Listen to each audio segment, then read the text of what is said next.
The authors of the Bible are pulling back and saying, do you want to know what's going on behind the scene? When Paul says, principalities, powers, this is what you're wrestling. You don't have to use your imagination for everything. Some of this is like straight up in there. So those that the Lord your God, and here's the key language of why I bring this one up here, has allotted to all the peoples under the whole heaven. Why would he allot idols?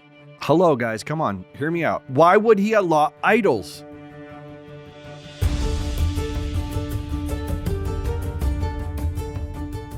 Welcome to Kingdoms Unveiled, not Giant Step podcast. Not Doug tried Giant to Step steal this it. time. We're still wearing the same stuff because we just stopped recording, but Pretty sure it was a 5-second break between the two episodes. Yeah.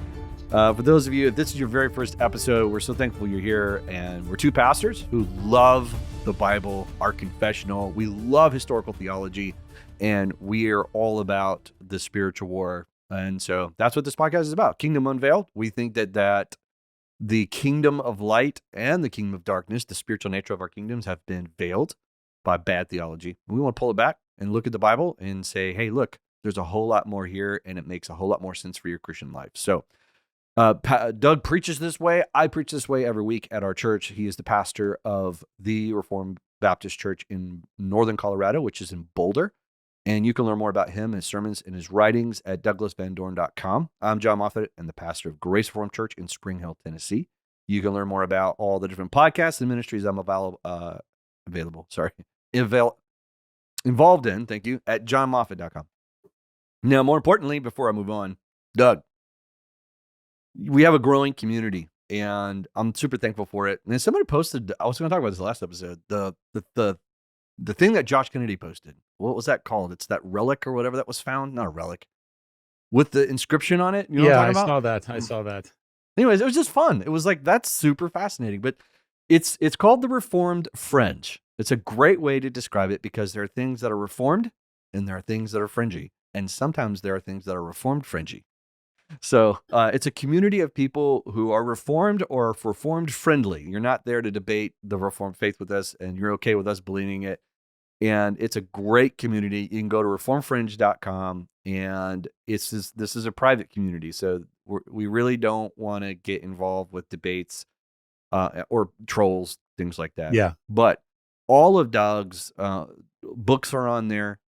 You have access to read them, discuss them. We have group discussions. We have articles that are growing. I've posted several. You have more coming.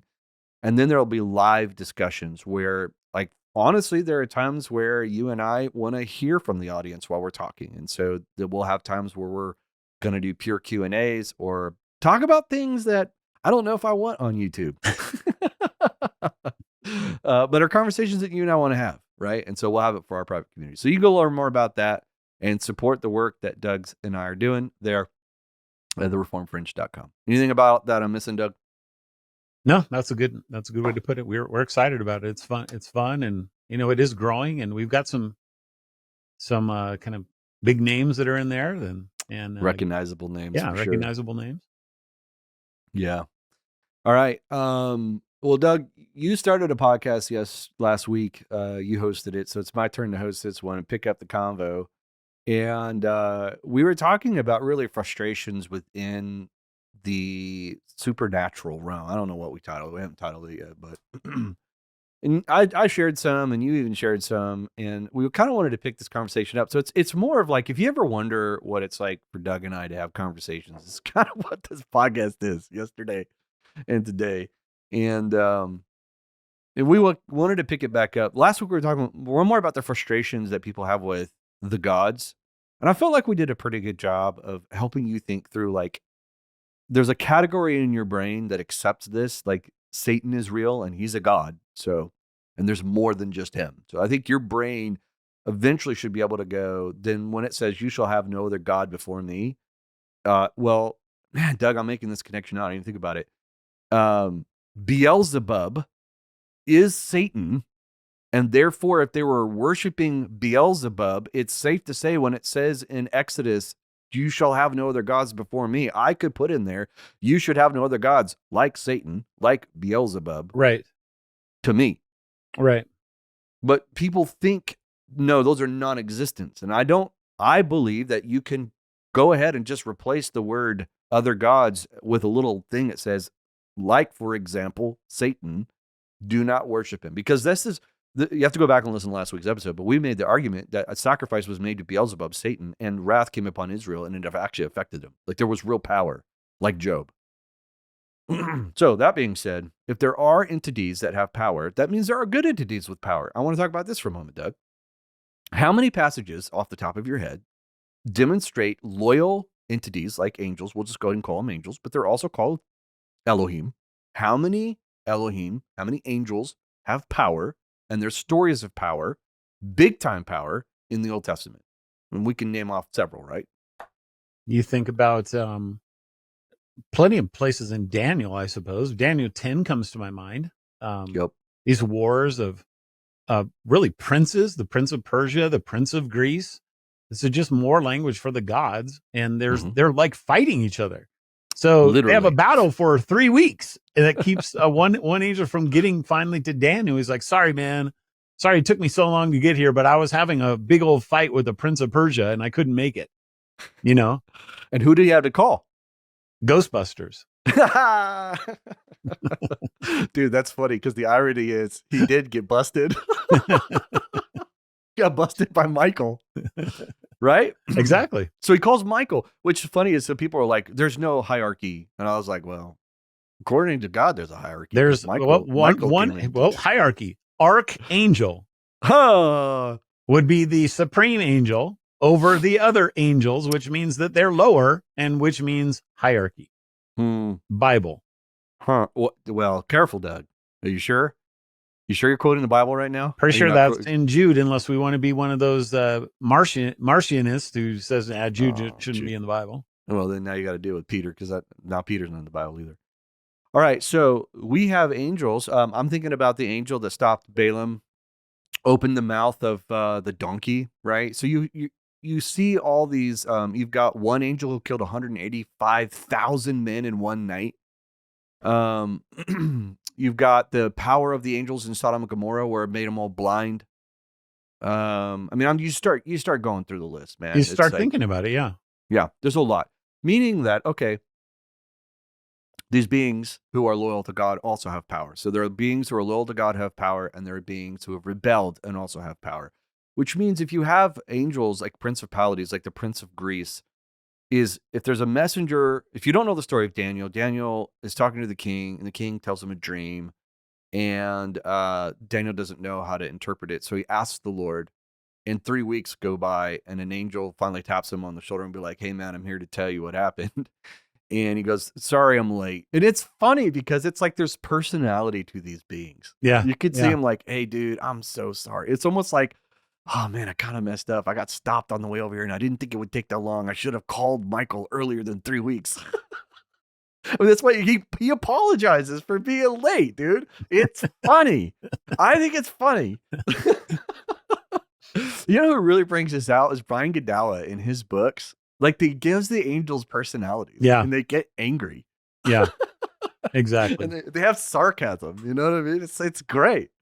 So the reason I'm mentioning this is that you clearly have created spiritual beings that have powers. Okay. That being said, are all created spiritual beings have the capacity of power? We don't know. We just know that there are some. Okay, I'm not going to speak where the Bible is silent, but we know that there are some with some huge power because they're like throne guardians, right? So like and it's, you got Ezekiel trying to describe stuff. You think about Ezekiel, or you think about Genesis chapter 3 and the angel that's put at the gate of Eden with a sword, flaming sword. Or you think about these creatures that Isaiah saw in Isaiah chapter 6. Yep, that are guarding the throne, and they come and they touch his lips with the power to heal him. Yep. Yeah. So, and then I already used Job. I mean, before Satan, we would both agree Satan was created pure and became impure because of his rebellion. And we can see in Job, he's got crazy, crazy power. I mean, crazy power. And he has so much power that the Bible even says that he's kind of he's capped at some point. Jesus comes and caps him and says, all right, you're not allowed to use all your power anymore because you can't deceive the nations anymore. Go back to our Revelation. So I'm just trying to help you understand, like, the Bible's not absent telling us about how these powers work. Okay. All Well, right. and just one more thing worth noting, just the New Testament language of thrones, dominions, Opinions. Yep. powers, Ephesians 6. authorities, rulers, stars. Um, there's like a dozen of them, Mm-hmm. and these are not. They can't be all synonyms for one entity. No. No. It's a And good every point. one of those words has some sort of power divested in its meaning. Mm-hmm. And by the definition of a throne, what is a throne? That's somebody who judges and has the power to carry out some sort of dominion over some sort of creatures that are below it. Mm-hmm. Yep. Well, even when Paul talks about nothing shall separate you from the love of God, he even mentions beings in He this realm, does. right? Absolutely. In Romans 8. Mm-hmm. Yeah, he says, for I am sure that neither life nor death, nor rulers, nor things present, nor things to come, nor powers, Mm-hmm. nor height, nor depth, nor anything else in all creation will be able to separate you from the love of God. Well, to us, we hear powers and rulers, and we're like, Satan? And I was like, if I think he meant Satan, he would say Satan. Now he's talking about the whole thing, the Yeah. whole kit and caboodle. What we do is we only keep that on the natural level of the earth and human beings. And Mm-hmm. we divorce the heaven from the earth. That's why height nor depth, nor anything else in all creation. He's going from the top to the heavens all the way to the lowest part of Sheol, where, by the way, there's other powers down there, like Hades. Hades and death are both capitalized in Revelation because they are entities. That's Hades right. is actually the brother of Zeus, for crying out loud. So Well, go back and listen to our Descent to Hell podcast, man. That was one of my absolute favorite. That was so gospel centric, man. It was so good, man. If you don't believe Jesus descended into hell and shouted victory, you don't, man. You got to read Peter. you're missing First it, of all, man. you don't know Yep. what you're missing. We're just trying to help you love all your Bible. Okay. When you do your Bible reading plan and you're like awkward, we're here going, no, not awkward. Let's help create a category for you. Okay. This is not awkward. There's a reason why it was written, and it's really good and has everything to do with Jesus. Everything to do with Jesus. Just trust us. Okay. So I that think what being you're said, trying to do here is you're trying to establish that it seems to me anyway, John, that a lot of people have in their mind, I think, if they have anything supernatural at all, it's kind of one entity. It's like right. Satan. It's almost a kind of Zoroastrianism, honestly, like a good God and an evil God, and they're equal in power or something like that. Two powers. Yeah. Yeah. And then that's kind of it. So Zoroastrianism has tons of angels and stuff too, but the point being that the heavenly realm is a giant country with all kinds of creatures that inhabit it. And this realm, this supernatural realm, works very similar to the realms down here, so that it has government, it has bureaucracy, it has laws and rules, it has administration, it has all these kinds of things that go on in it that we are actually emulating down here to be a mirror of what's up there, hopefully with the unfallen ones. But of course, the fallen ones have all the same sorts of things going on as well. And unfortunately, those are the ones that people end up contacting, because the good ones won't accept it. They're like, no, I'm not going to talk to you because I'm not supposed to. That's right. That's right. Well, and it's far, I think, far vaster than maybe even you and I can comprehend, right? It's really hard to understand how vast the opposing army is, because there is an opposing army. It's called the kingdom of darkness. It's called the domain of darkness. And when Paul describes the domain of darkness, man, it's like, dude, there's some creepy characters in there. That, dude, just the very fact of a host of heaven, and that the commander of the armies of the Lord of the Old Testament is the commander of the hosts. That shows bureaucracy, and it shows a level of structure, because those guys have to be under other guys. Like they're soldiers in an army. That's right. Yep. So going back to principality, so you were talking about how like this angel's coming and he gets stopped up by the prince of Persia. And that would be called a principality, by the way, if you don't understand. So when Paul says in Ephesians 6, principalities, he's talking about local entities that have rule over like locale. There's like a rule there. And the reason why I mention this is that it very, very much relates to what is going on in the concept where God uses spiritual government entities and groups of spiritual governmental entities. Okay.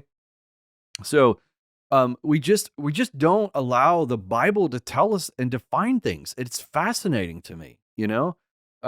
This is why we're Trinitarian, is that we take all of the Bible and its strangeness, because it feels like there's like three gods, right? It's like it really kind of feels like there's three gods.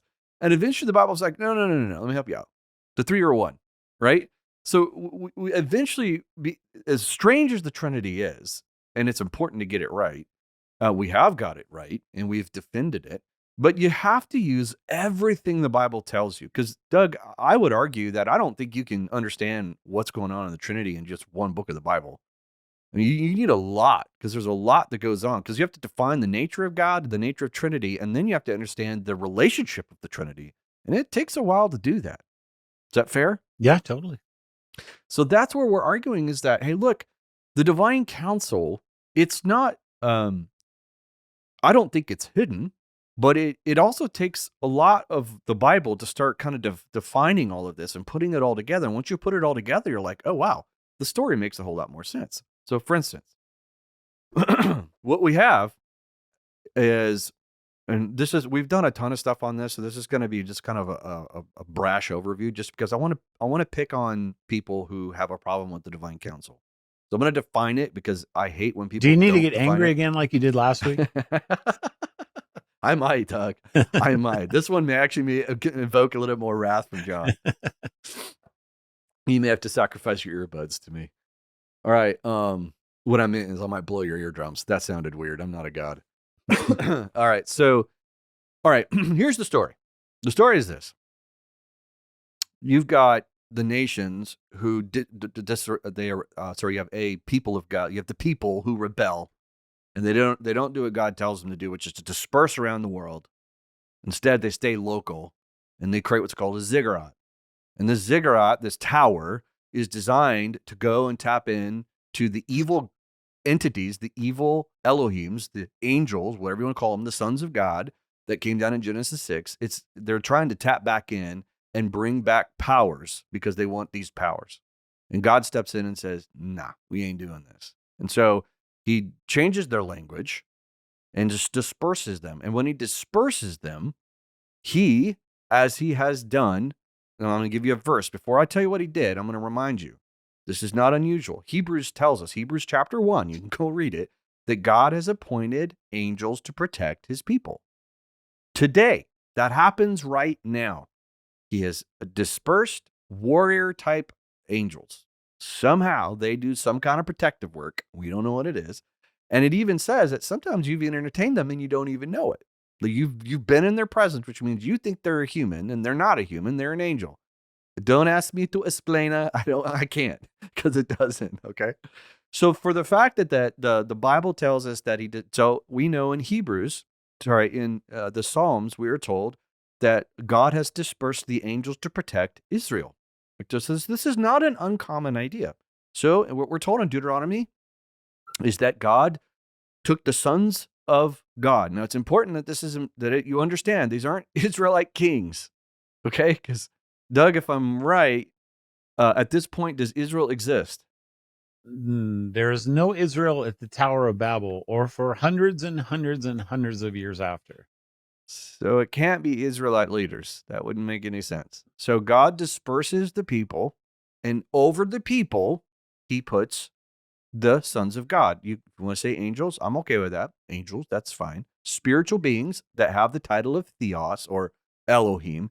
He puts them over them to govern the nations. It's not unusual for him to do this. All right. So I'm going to hand it over, because I'm been talking a lot.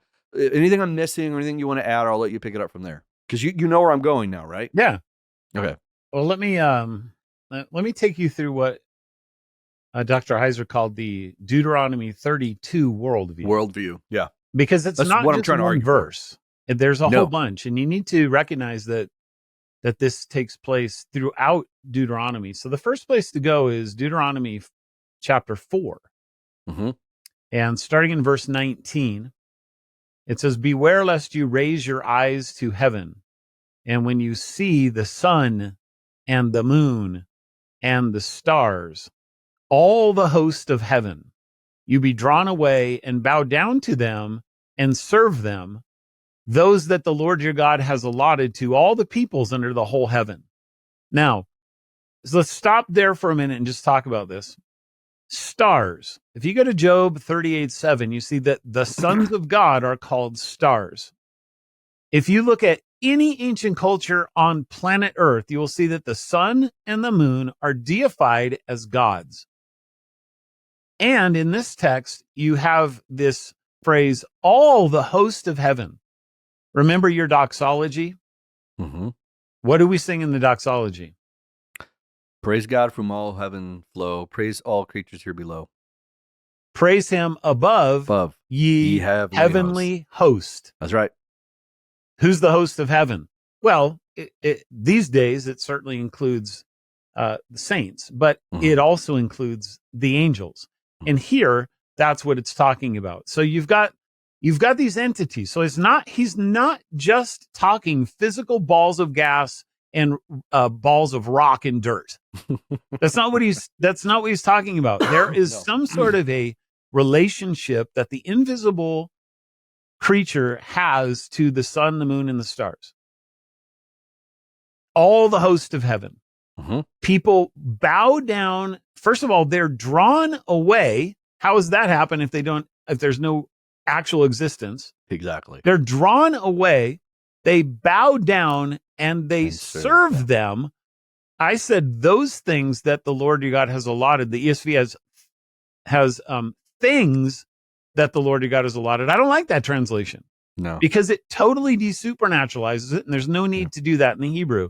So those that the Lord your God, and here's the key language of why I bring this one up here, has allotted to all the peoples under the whole heaven. Now you have to keep that language allotment in your mind, because we're going to come back to it over and over, but we need to read one more verse. Well, I need to jump in here real quick. Go ahead. I'm going to go ahead and just steal your thunder. Why would he allot idols? Hello, guys. Come on. Hear me out. Why would he allot idols? In fact, not only why would he not, but how could he? God doesn't make idols. We make idols. So we would be allotted them to ourselves. And then they worshiped them, and they shouldn't have. Right. but my point is, if it's an idol, if that's all it is, God doesn't make idols. We make idols. That's right. And people would then be allotting it to themselves. Mm-hmm. That's not what it says. It says he allotted them to the peoples under the whole heaven. I mean, this is huge. This is so important because, again, Doug and I aren't using one obscure passage. I'll let you keep going. But, man, I think this is one of the most powerful arguments because we don't pay attention. Because I love it. You're right. Things the Lord your God has allotted. Things. Yeah. That's a total interpretation they put on the text. Totally. And it doesn't make any sense because the things are the stars. Sorry. I warned you I might get a little excited in this one. All right, man. Verse 20 is a but the Lord, but Yahweh has taken you. So remember, he's talking to Israelites and brought you out of the iron furnace, out of Egypt, to be a people for his own what? Inheritance. As you are this day. So these creatures were allotted to the peoples, but Yahweh takes the nation of Israel as his inheritance. So that's the first one. Let's go to the next one. Deuteronomy 17:3. But since it starts in the middle of a sentence, we should go to verse 2. Okay. If there is found among you within any of your towns that the Lord your God is giving you, a man or a woman who does what is evil in the sight of the Lord your God, in transgressing his covenant, and has gone and served other gods and worshiped them, or the sun or the moon or any of the host of heaven. Okay, Do you see the word gods there? Like, I'm not making this up. It's the word Elohim. Here's what it says. They've gone and served the gods. That is the sun, the moon, the host of heaven, any of these things that they deify. They're serving them, these creatures. Yep. Don't do that. That's what he's saying. Don't do that. Not because it's fake, but because that's what God gave the nations to do. And you are his treasure possession, and you are not supposed to behave the way that they behave. I mean, that's important because it says the host of heaven, which people wouldn't have a problem with that. But it's like, oh, gods, idols. It's like, well, why? Why are you coming to that conclusion? You're coming to it because you have a bias. Is not coming from the text. Because it's interesting. Anyways, I'll let you keep going. We're not done. We have more to come, more arguments. We do. Let's go to verse chapter now 29, so Deuteronomy 29 and verse 26. That one also starts in the middle of a sentence, so we'll start in verse 25. Then people will say, it's because they abandoned the covenant of the Lord, the God of their fathers. Notice that, the God of their fathers. So it's Elohim, just so you know. It's the Elohim of their fathers. So the Yahweh, the Elohim of their fathers, which he made with them, the covenant he made with them when he brought them out of the land of Egypt, and went and served other gods and worshiped them, gods whom they had not known and whom he had not allotted to them. Wait a minute. What do you mean he didn't allot the idols to them? Because it's not the word pesel. It's not an idol. It's the Elohim. This isn't the second commandment, bros. This is the first. Dude, this is a nail in the coffin, which I just don't understand. Because if you're telling me they don't exist, I don't understand how you translate this, interpret this. It's impossible for my brain to wrap it around that. Again, in almost every one of these, John, you actually have both God and the gods. So they're being compared to each other. Yep. God is Israel's. The gods belong to the nations. Now, at Tower of Babel, all the nations were given over to the gods. There was not a single one that wasn't. That's why the story of Genesis is so miraculous, because God actually takes Abraham, or Abram at the time, as Joshua says in Joshua 24:2, out of a land of worshipers of foreign Elohim. I actually am of the opinion, based upon the names of Abraham in his family, where he came from, that he was actually a high priest of the moon god. Interesting. And God takes him out of that darkness and says, I'm going to make a covenant with you. I am going to be your God, and I will make you the father of many nations. But first, I'm going to do it through one nation, which will come through your son Isaac, and then through Jacob. Okay. So he takes Abraham out of this darkness of the worship of the gods and makes him into a nation that didn't exist. It wasn't there, because all the nations were given over to the gods. And I'm not making up the word gods here. It's what the text says. Yep. And this one is such a great one, because you can't get away and say, no, that just talks about balls in the sky.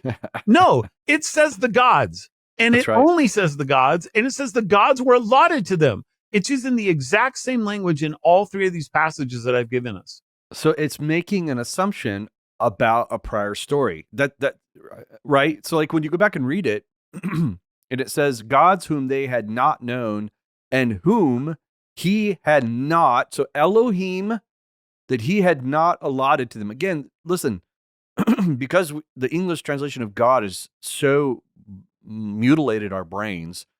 If you want to use the word spiritual beings, and went and served other spiritual beings and worshiped those spiritual beings. They're not supposed to worship them.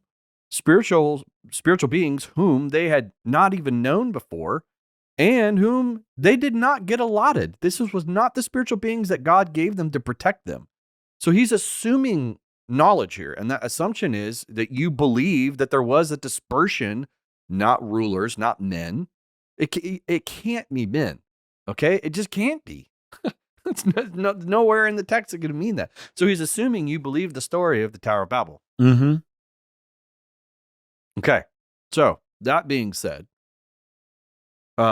we have a Psalm who knows these Old Testament passages. And he gives us the conclusion of what ended up happening. Just like Peter tells us what happened with the angels in Genesis 6. He's like, oh yeah, if you don't know what happened, let me tell you what happened. They got busted. Like, if you want to keep committing sexual sins, let me tell you what happened to those in Genesis 6. They got busted. Jude's like, yep, they got busted. They left their proper place and they did things they weren't supposed to, and God chained them and he threw them into hell. Well, I think Psalm 82 is us telling us what happened to these entities that were supposed to be doing their job and they didn't. They got busted, right? So let's go to Psalm 82. So you have to understand the context. We're not just like, oh, Psalm 82 is super cool and it has no context. It has massive context. We already gave it to you. Yeah, well, we need to do the one that everybody goes to first in Deuteronomy, because that will establish why Psalm 82 ends the way that it does, which we haven't been able to see that first yet. Yep. So this is Deuteronomy 32, 7 and 8 and 9. This is the one most people know about. Most people don't know the three that I just gave us. No, they don't. They never heard of them. But they've heard this one now. I think it's the word's getting out on this one. Remember the days of old, consider the years of many generations, ask your father, he will show you your elders, and they will tell you when the Most High, this is an interesting word, the Most High, El Elyon. By the way, Most High is used almost entirely and exclusively in the Old Testament in the context of the Gentiles. Interesting. When the Most High gave to the nations their inheritance. Okay, so now wait a minute. You're telling me there's somebody's giving somebody an inheritance. Who receives inheritances? That would be sons. So who would be giving the inheritance? It would be the Father. That's why he's called the Most High. And it says, what does he do with this inheritance? When he divided mankind, that is the Tower of Babel. When he fixed the borders of the peoples, the Tower of Babel, he did this according to the number of the sons of God. He gave the peoples their inheritance, which is the sons of God. They become the inheritance. They're inheriting each other. That's right. So the sons of Adam, which are ultimately the sons of God, are receiving the heavenly sons of God as their inheritance. Now, this is not a good thing. This is actually punishment. That's right. This is, he's giving them their inheritance early, kind of like, I guess, the prodigal son, I suppose you could say. Find me my inheritance now. Fine, I'll give you your inheritance. Now you go and squander it, which is exactly what happens. That's right. Okay? Same thing happens when they got a king. They're going to get one. They just got it too early. So they got Saul. Exactly. So those verses are, again, same thing. So now we've seen them be called the sun, moon, and stars. We've seen them called the host of heaven. We've seen them called gods. Now they're called sons of God. It's all the same thing. That's right. And this is the argument, Doug, going back to what they will say. No, actually, it should say the sons of Israel. Which that's your point that you brought up earlier, which is impossible, because sons of Israel, there was no Israel when this happened. No. Didn't exist. And by the way, just so people know, what it is. Just so people know, that was a textual change that the Jesus-hating rabbis did in the 2nd century AD in order to keep Jesus from calling himself a heavenly being, the Son of God. Just so you know. So when people go and say stuff, they don't know what they're talking about. They need to understand just one little thing, which is that if you're going to take that side, I just want you to know you've now sided with the Jesus-hating rabbis. Boy, that podcast got us in a lot of trouble. Yeah, well, let it get in trouble again, because I'll double down on it. Listen, we did a whole episode on it. You need to go listen to it, where Doug wrote an article proving that to say that this interpretation, which grammatically, historically, and contextually doesn't work, they changed the text because they didn't want it to lead to Jesus. And that was our point, was that, hey, look, if you hold this view, you're actually holding an aberrant Christian view. And let me tell you why this matters in our context here, John, because verse 9 is about Jesus. Yep. And they knew this. They knew this because the Lord's portion is his people, Jacob, his allotted inheritance. Now, here's the thing. We've already seen this in the other 3 passages. So Deuteronomy 4 says that God inherits them. The Lord, Yahweh, inherits them.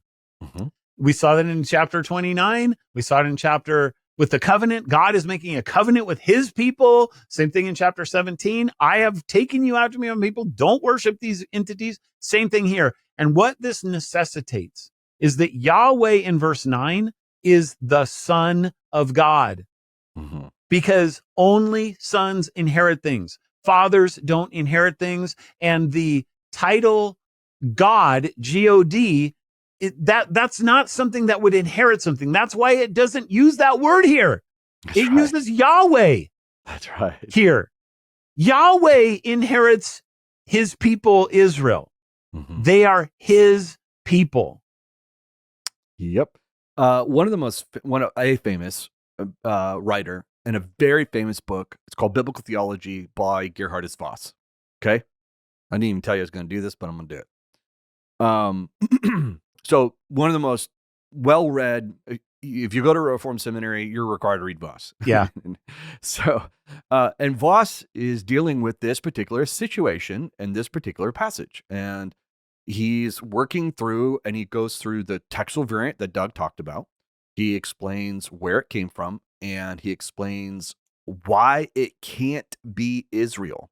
And his conclusion in his book and in his article is that at the end of the day, at looking at all of the data, the only conclusion that you can come to from the text is that these are talking about angels. That's what he says.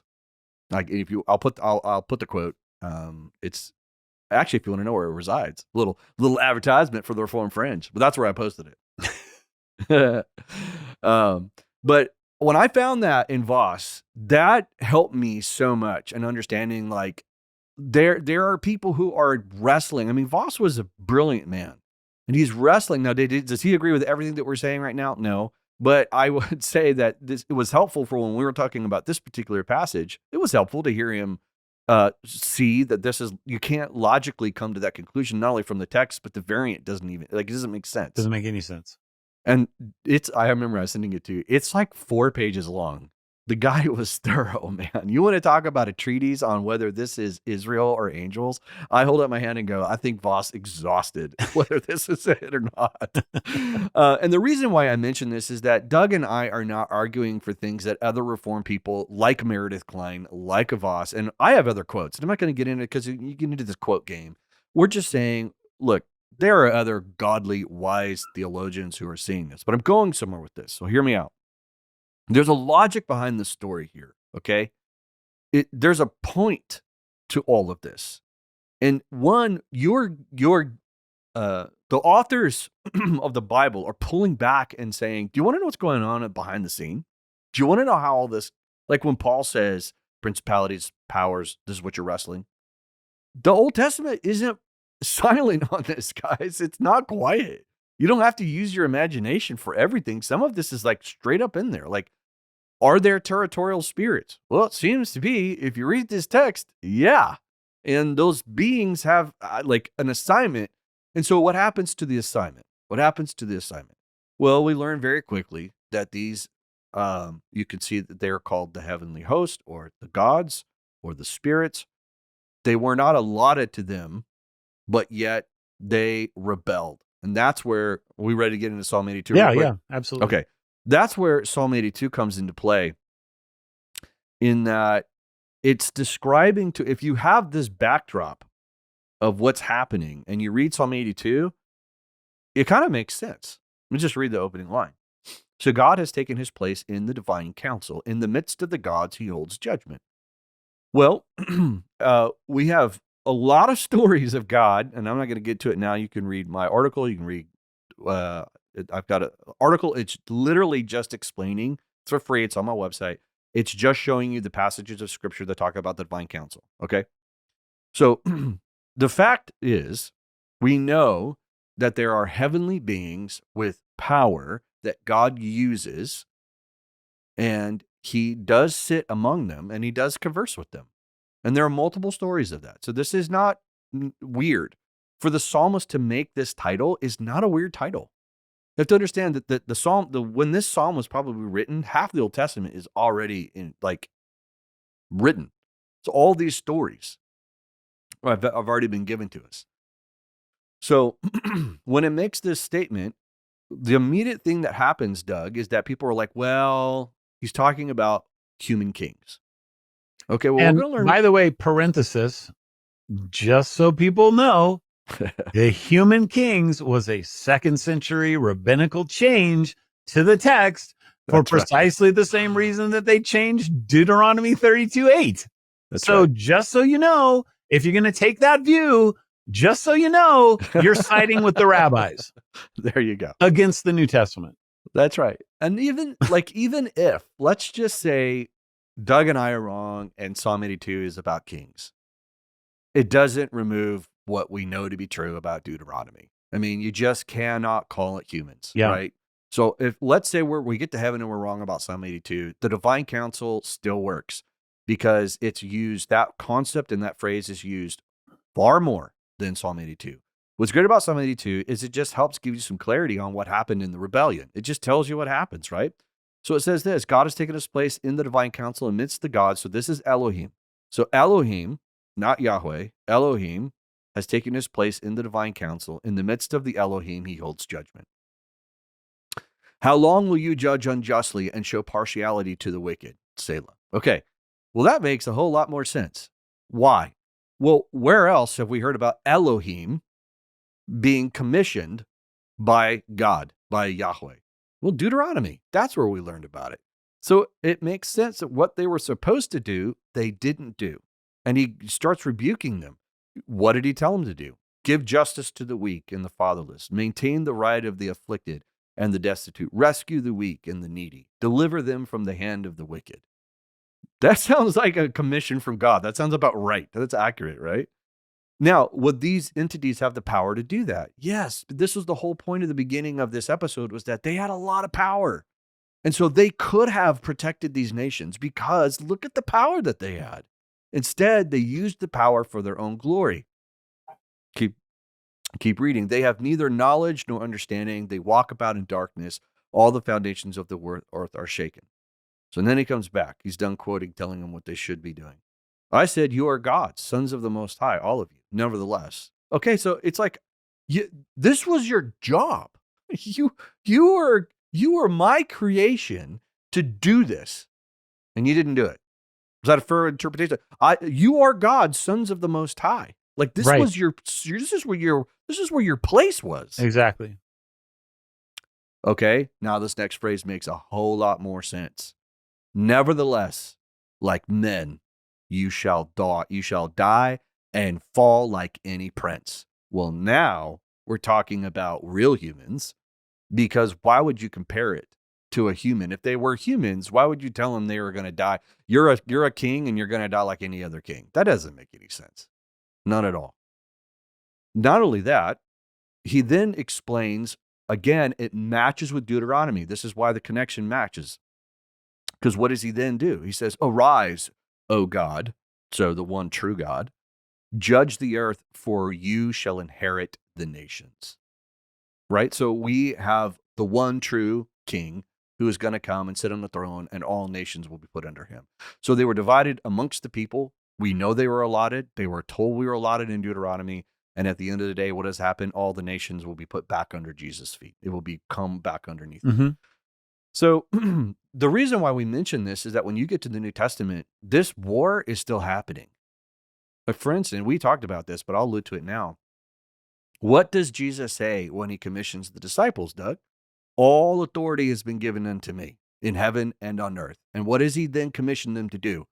Take the gospel message to what? The nations. Because why? Because they're going to be brought back under the king. I mean, this is all, if you don't think Deuteronomy 32 and 29 and Psalm 82 hasn't to do with anything with the Great Commission, you're not paying attention. It has everything to do with the Great Commission, right? The peoples were scattered. Their hearts are turned against God. They're hardened. They worship themselves and they worship these gods. The gods embrace the worship, and God judges the gods. And he says, not only am I going to judge the gods, but I'm going to take care of what caused this. I'm going to send my son to die on the cross, and then my spirit's going to come and change their heart. A new covenant is coming. It's all part of the story. So Doug and I aren't trying to like nerd out and teach you something that's just not relevant to the text. It has everything to do with the text and everything to do with the story. And these same nations, their hearts are still turned against it. And this is why Paul's like, look, here's the war you're with. As you take the gospel to the nations, you're going to be fighting entities that want to stop you. And you're going to win, but you'll only win if you stand in the strength of the Lord. There's the connection. This is why it matters. It's because your church is a part of this authority that was given to us by Jesus to go take back the nations. I'm sitting here thinking about Philippians chapter 2 in the great hymn about Christ. With regard to why this matters with the authority being given to Jesus in heaven and on earth. What does that mean? I thought he's God. I mean, all authority has been given to me. Right? The heck? I know. That doesn't even make sense. Does it? Here's what you have to understand. He had this authority as the king over the divine council in the Old Testament. But Hebrews chapter 2 says he was in the form of God, but he did not count equality with God a thing to be grasped, but emptied himself by taking the form of a servant, being born in the likeness of men. And being found in human form, he humbled himself by becoming obedient to the point of death, even death on a cross. John, you don't understand this hymn unless you understand the divine counsel. Exactly. Because Jesus let go of that authority that he had to become one of us so that he, in his obedience to death on a cross, would do what? Regain that authority as a human being, son of God. So now he's the son of God of heaven and the son of God of earth, angel, man. He has all things in his hand, heaven and earth. All authority in heaven and on earth has been given to me. Why? Because God gave mankind the authority on earth, not heavenly beings. He gave it to man. So he had to become one of us. And that's why it says in verse 9, therefore God has highly exalted him and bestowed on him the name that is above every name.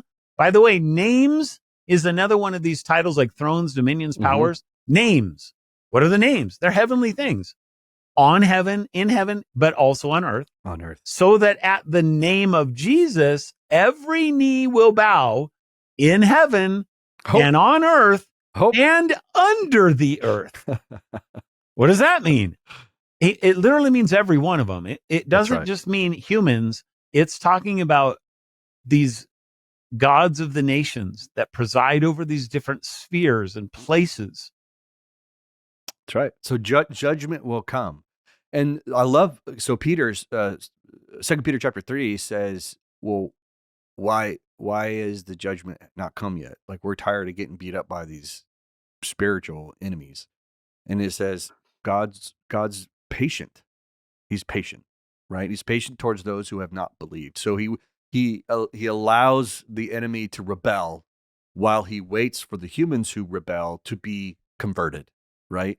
Because the question then becomes, is like, well, why doesn't he just deal with it now? And then that's Peter's answer. His answer is God's being patient. Yeah, his answer is actually election. It's I haven't elect people that haven't all even been born yet. So you got to wait a little while. And so God, in God's decision, he's bringing judgment all at once.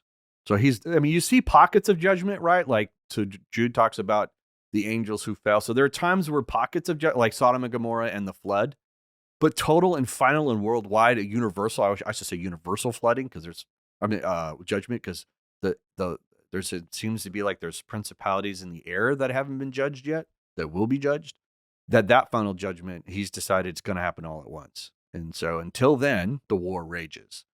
And that's where Doug and I are trying to say, the Kingdom's Unveiled podcast, we're saying there is a real kingdom. There's a kingdom of light and a kingdom of darkness, and they war against each other, and we think they're real. In the divine council, I think, creates a wonderful understanding of what's happening in these, and there is some, like some of it's ambiguous. I don't know, like how many territories and all that kind of stuff. I don't know. Some of the stuff we don't know, like it's speculation, whatever. But it's not speculation to assume, first of all, that God uses spiritual beings, that he counsels with them, and that he did set them over the nations, and they rebelled. And that's where the gods come from, I think. Does that where all the gods come from? I don't know. You know what I mean? I don't know. That doesn't say. I Yeah. mean, Yeah. maybe they recruited more. I don't know. Historically speaking, there's a belief that I think the rebellion is over. I don't think there are like I don't think there's a continuation of like more and more and more spirits rebelling. The Bible doesn't seem to indicate that. Are you Yeah. tracking with me? No, I Yeah. agree with you. So I think there was like periods of rebellion, and then that was ended. And now that's done, and now we're dealing with the aftermath of it. Well, you're still dealing with rebellious creatures, though, that continue to be rebellious. So that's why the Yes. rebellion's ongoing. I was thinking about a passage in Jeremiah that I don't think we've talked about ever before that shows you the war between the two kingdoms pretty well.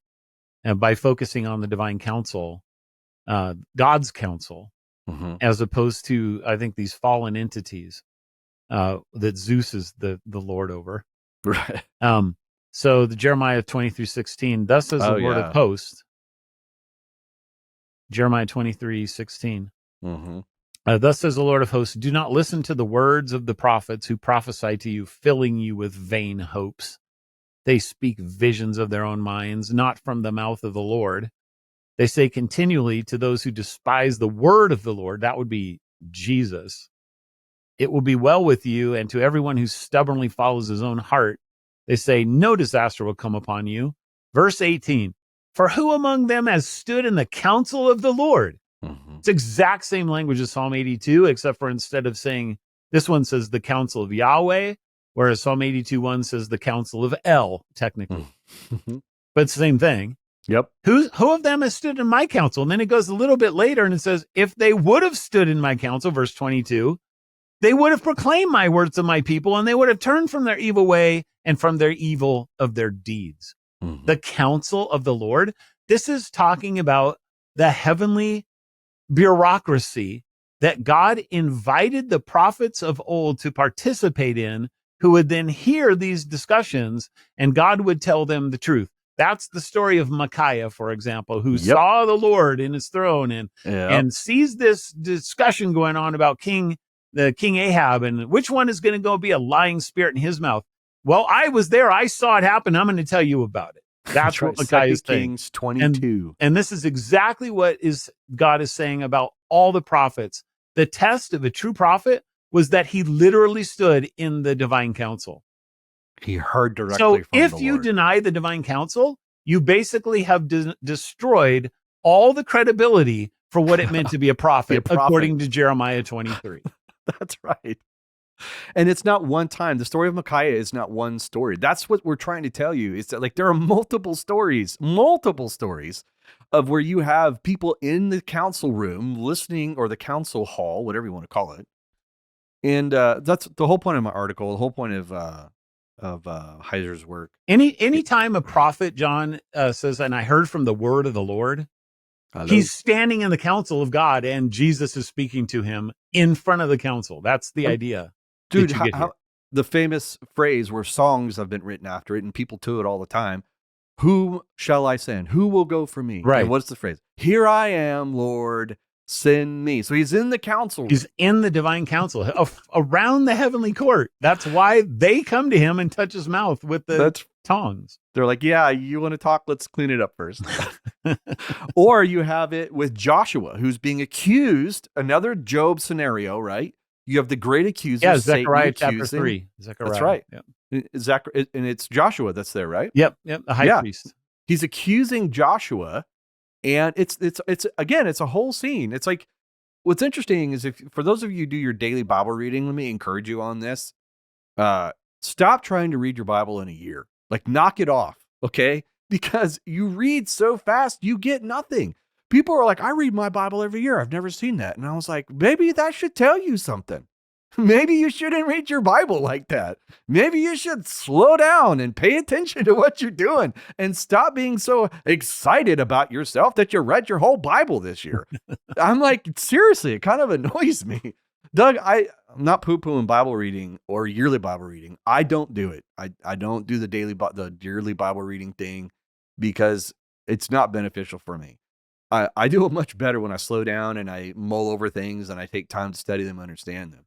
And I just encourage anyone. I said, I think this whole idea of reading your Bible was started as I don't know. It sounds like a pride thing to me, but my encouragement to you is read your Old Testament, but stop and start asking questions. Who is saying what? What are they saying? Why are they trying? What are they trying to do? What are they trying to accomplish? Because when you do that, you're going to pick up things like Deuteronomy 4, Deuteronomy 17, Deuteronomy 29. You're going to start realizing, like, wait a minute, I can't say that the guards are real anymore because Deuteronomy is kind of crushing Yeah. me on this. I think this is what I would say is that Bible reading for the sake of Bible reading, just to check it off the list, that's Stupid. pretty dumb. Yeah. And I think people do that. Yeah. I guess it's better to read the Bible than to not. But Yeah. what if you're going to read through the Bible in a year? This is what I always did. I always had a study Bible with me, so that anytime I'm reading it, I'm like, I have no idea what that means. Okay, go to the bottom of the page and hopefully it'll answer for me. At least do some amount of critical thinking as you're reading. Exactly. That's really the point, because Now, you're if you're going to ask us for a divine counsel worldview Bible, you're not just trying to get your eyes over the page. You're trying to understand and comprehend what you're actually reading. right. Now, if you're going to ask us for a divine counsel worldview study Bible so that every time you read a supernatural passage, it'll explain it to you, good luck. I don't have one for you. Because that's what they're going to do. Oh, you want us to use a study Bible, Doug? Which one should we use? Well, even on these things, John, a good study Bible is going to be able to explain to you something about what you're looking at there, even in these passages. I think the Reformation Study Bible is pretty good. It doesn't necessarily, anyways, I agree with you. Well, we're at 55 minutes. So we're going to go ahead. I'm starving. I have anything to eat today. I need to eat. And so I don't know what I would say next after my hangriness. I do want to pick this conversation back up because there are more connections to the New Testament than what we've already made. The one in Philippians is so good. That is such a great connection. But I don't think people fully understand that there's more to the concept of the sons of God, the divine counsel. What does it mean that we become the sons of God? Like, I don't think people understand that connection. Because then they're like, well, that sounds like theosis. That sounds like Mormonism. That sounds like you're teaching people are going to become gods. And so I think it'd be healthy for us to realize that there's a lot of this is really important, and we're going to pick up the conversation. But this is where I want to end. No way, shape, or form did we ever say there is an equality amongst the divine counsel and God. Nowhere in the text. Neither did Doug and I argue for that. Then people say, I can't believe you're teaching me there's a hierarchy in heaven. Well, I don't know what to tell you, but when the text says the Most High, that's at least 2 levels. The Most High and archangels both, right? Yeah. So now we have 3 levels. I mean, you have the Most High, you have the heart. And listen, if we're talking about a hierarchy of spiritual beings. And you've got angels who give messages. That would be a 3rd level. Then you have the hosts of heaven that are fighting in an army. That would be a 4th level. Hello. So listen, what we aren't saying is there are 4 levels of gods that are equal with Yahweh. That is heresy. That's polytheism, henotheism, whatever you want to call it. I don't care. We're not saying that. There is one true creator who is unlike any other. He is spirit. There are also created spiritual beings that have levels to them according to the text. And the narrative explains to us how it all works out. And they are interacting, and this part of the confession is true. There are elect angels, elect spirits, there are elect humans, and they are interacting with each other. And God uses, just like he uses the church and Israel, so he used people in the world. He uses secondary means, man. Secondary Our confession means talks about that. realm. God is the That's first right. cause of all things, but he does so in such a way that he is not the author of sin, and he's not committing violence against the will of the creatures. And that's not just us. That's actually angels as well. Yep. Because he wants to use them. Right. As much as Mike Heiser's chapter drives us nuts in the unseen realm, he's right about this. God wants to use the creatures to carry out his providential plan of the world. It's just that the difference between me and what Mike said is that I don't believe we're ever going to thwart his decree, his sovereign plan for it. It might look like it. Yeah. But that's only because we aren't paying attention to how God goes about doing things through our own sin and all these other kinds of things. Yeah, I mean, that's just Second because I'm a Kings- good Reformed guy. That's right. 2 Kings 3 can make it sound like they thwarted God, but I don't think that's the point. Not at all. Yeah. No. All right. Well, thanks for listening. If you want more passages, I did spend a lot of time writing articles on the gods and the divine council. I haven't done the fourth article yet. It's coming out, but I just wanted it as a point of reference for our podcast. If you want to know the passages we used, the ones that Doug mentioned today are not on there. That article is coming. So I haven't dealt with Deuteronomy yet, and I haven't dealt with Psalm 82. So, there you go. And we'll pick this conversation back. I have no idea what we're going to talk about next, but it'll be fun. And you know it because you lasted this episode. So. All right. Thanks for listening. We'll see you, Lord willing, next week.